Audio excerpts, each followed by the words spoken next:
everyone, welcome back to Homestead in a Box. My name is Leah and I'm super thankful to have you. I know it's been a minute since I've done a video, however it's winter time, things have slowed down. I took a part-time off the farm job, and so I'm just kind of trying to organize everything with time and just kind of figure it all out. So that's where I'm at. So here I am today. Oklahoma's zone 7B. We have super cold temperatures coming. However, in the last video I shot, I showed you how the cold temps just kind of took out my garden. Well, I'm happy to report today I'm going to show you that some of my brassicas actually bounced back from that those really cold temperatures, because we have had spring-like weather recently here where I live at in Oklahoma. So I want to show you my garden, about how everything kind of has bounced back. It just proves my point that plants want to grow and they're pretty resilient. And then I want to talk a little bit about the cost, what it cost us to raise broiler chickens, and those are Cornish cross chickens. Last year I made a video, if you've been here for a while, that said no more raising them. We're not raising them anymore. We purchased some Delaware and Black Star chickens in hopes that they would grow out as fast or even remotely close to what the broiler chickens do, and they don't. So we ended up having to purchase, well, we didn't have to, we wanted to. We ended up purchasing 100 broiler chickens this past probably about 14 weeks ago, and we raised them for us and a few other families, and we've harvested them. And so one thing that a lot of people get asked is it worth it? How much did it cost? And so I just want to touch base about that on this video. If you have no desire to raise your own chickens or know the breakdown or the numbers, at least check out my garden I'm fixing to show you before exiting. So let's go check out my garden, and then we're gonna sit down and just talk about the breakdown and what it cost us to raise broiler birds, and is it worth it to us. So come with me and let's go check out the garden. Actually, I'm already in it, so we don't have to go far. Okay, in my last video, I showed you how all of my cabbages were kind of ruined. I don't know if it's gonna form another head, but it's looking pretty promising in there. I have this one going, and then there's one over here that it's real small. My kale, it's still doing okay over there. And then really these radicchios have bounced back way better than what I thought they were. Fixing to actually find a couple recipes to use these with. You can see over here where it's starting to, it's kind of bald in here, almost like a cabbage. So excited about that.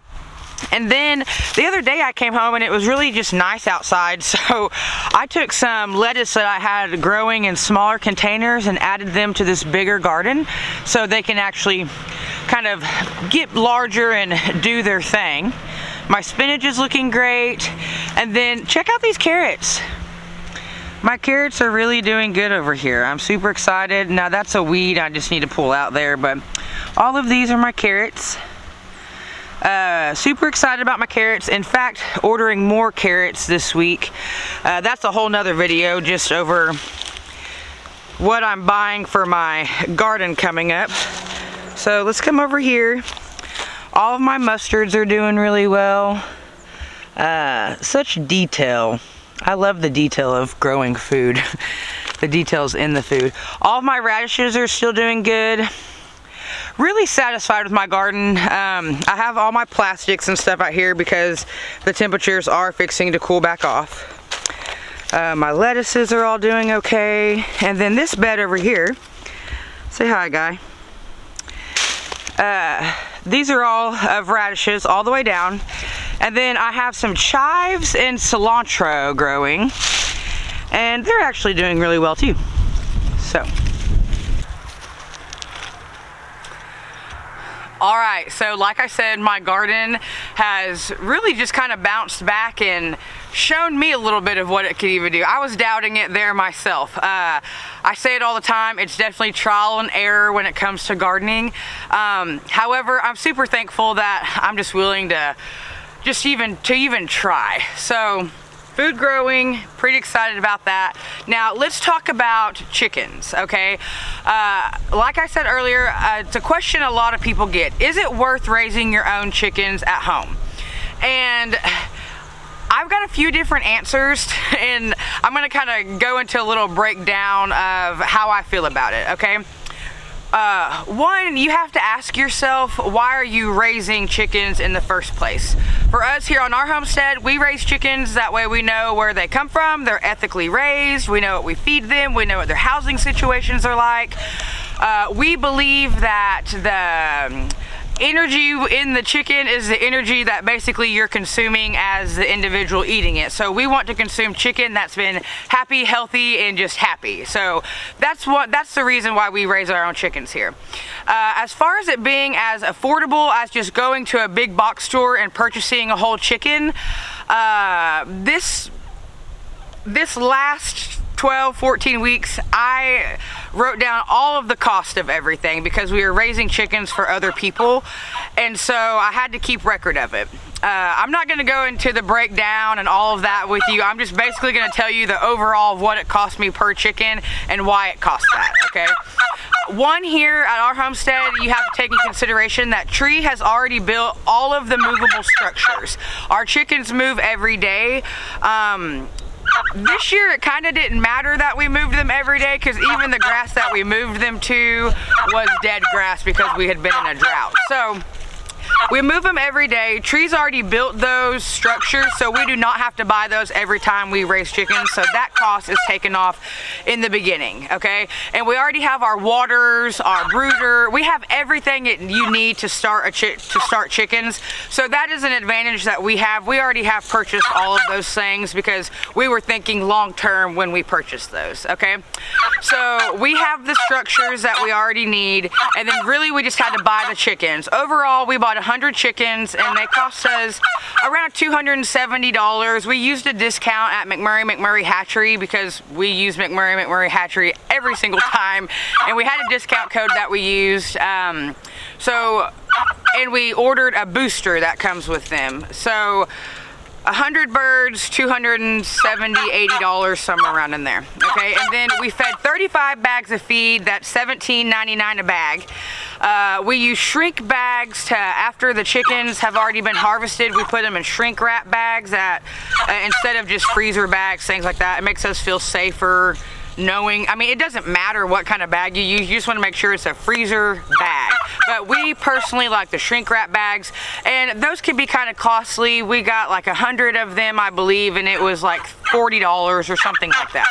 I will put the links to everything that we've used and purchased, whether it be on Amazon or anywhere like that, and in the description below.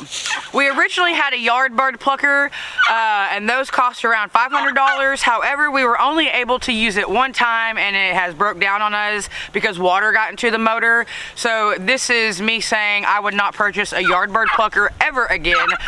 We ended up hand plucking, and it really wasn't that bad. We fed 35 bags. Anyway, it all averaged out to around $10.60 a bird. The birds were 6, 7 pounds. Some of them were 5 pounds. They were really big birds. We probably could have harvested them a week sooner. However, we were raising them for other people, and just everyone couldn't get here until that weekend. We were all busy celebrating Thanksgiving with our families. So they were 6, 7 pound birds around that, and they averaged out to about $10.60 to $11 a bird. Is it worth it? Can you go to a grocery store and buy one cheaper? Sure you can, you know, but was it worth it to us? Absolutely. So really it doesn't have to be hard. People raise their chickens 100 different ways, you know. Some people don't move their broiler birds. Some people just, in high school we never moved ours. We just grew them in, really we used an old abandoned trailer house. You know, I mean, so you can make anything into a chicken coop. But the question, like I said, is asked all the time, is it worth it? it's only worth it if you sit down and determine why you want to raise your own meat. You know, to some people that's not worth it. To some people they'd rather go to Walmart and buy the Tyson chickens or something like that, and that's okay. Like, everybody has to eat. Here at Homestead in the Box, we don't knock any kind of farmer. We may not agree with their practices, but we don't disagree with them, because everybody in America has to eat.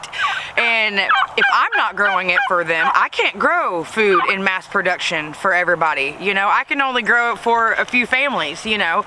So if you choose to go to Walmart and buy the meat or places like that, I mean, there's nothing wrong with that either. This video is just kind of giving people who are curious about it a breakdown of what it recently just cost me. This video is produced in 2022. It is now December. We raised the birds for, like I said, probably about 13 weeks in total. You do not have to raise them that long. Some people who want smaller birds, you can get away with harvesting them at 8 weeks, you know. I have multiple friends in the homesteading world, and everyone does it differently. Not any two people do it the same. So basically it cost us $10.60 to $11 a bird after it was all said and done. And so to us, it was totally worth it for us. And like I said, for the reasons, because we just know where our meat and things like that are coming from. I've had several people ask me the breakdown of turkeys, and I would love to be able to give you the breakdown of what it costs for me to raise my turkeys, but however, I don't have that. But I do have 8 turkey eggs in the incubator, and my plan with those is I would like to sell some if I could, but then just actually document what it's costing me to raise them, from incubating them myself all the way to harvesting them. So anyway, thank you all so much for coming and hanging out with me. Thanks so much for sticking around and just understanding that I am human and I don't produce 3 or 4 YouTube videos a week. That we're just here and I just want to share my experiences with you all. I do have a couple of great YouTube videos coming up. One of them being like what you need to start a garden. That's my next YouTube video. I get asked all the time. People doubt themselves. They don't think they can do it. And I've kind of accumulated a list over the last week or so of just how easy it can be and what you need to pay attention to, what you need to look at, things that I wish I would have done in the beginning. I've got that video coming up, some books that I always fall back on, and then Tree and I are sat down and just kind of come up with some tools that everybody is going to need on your homestead, like just must-have tools. So stick around. If you haven't subscribed to my channel, click the button. Lots of great things coming for everyone after the first of the year. And let's not forget that seed buying is happening. I have been thumbing through seed online catalogs. I've ordered some catalogs to be mailed to me, and right now is the time to purchase seeds. Okay, next year I'm moving out of my heirlooms and I'm moving into some F1 hybrids, especially for like tomato production, because I'm really gearing on production this year. So if you want to grow food, right now is the time to be looking at what you want to grow, purchasing them online from your favorite seed supplier, places like that. So definitely be thinking, because they do sell out quick. Thank you so much again for coming hang out with me. As always, thank you so much for being here. I'm sending you good vibes. Send some good vibes to somebody that you know, and I'll see you all later.